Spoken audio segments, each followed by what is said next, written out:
Indonesia adalah negara kesatuan yang berbentuk republik. 2. Kedaulatan berada di tangan rakyat dan dilaksanakan sesuai dengan undang-undang. MPR dapat mengubah dan menetapkan undang-undang dasar. MPR melantik presiden dan wakil presiden. Ayat 3. MPR berhak memberhentikan presiden dan wakil presiden pada masa jabatannya sesuai dengan undang-undang. Pasal 4. Presiden Indonesia memegang kekuasaan pemerintahan. Majelis Presiden dalam melaksanakan kewajibannya dibantu oleh satu orang wakil presiden. Pasal 5. Presiden berhak mengajukan rancangan undang-undang kepada DPR. Presiden memutuskan peraturan pemerintah untuk menjalankan undang-undang sebagaimana mestinya. Presiden dan wakil presiden memegang masa jabatan selama 5 tahun dan dapat dipilih kembali pada masa jabatan yang sama dalam waktu tertentu. Pasal 7C. Presiden tidak dapat membubarkan DPR. Pasal 10.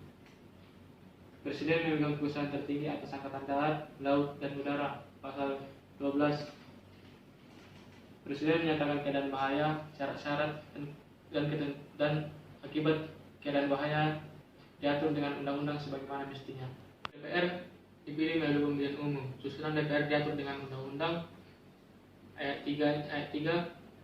DPR bersidang sedikitnya sekali dalam setahun. Pasal 21.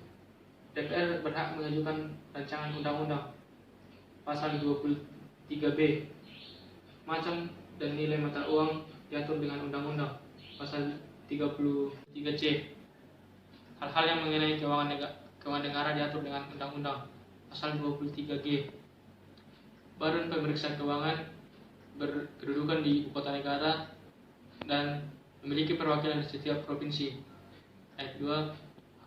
Hal-hal mengenai BPK dapat diatur dengan undang-undang. 6. Warga negara ialah orang-orang Indonesia asli dan orang-orang bangsa lain yang disahkan dengan undang-undang sebagai warga negara.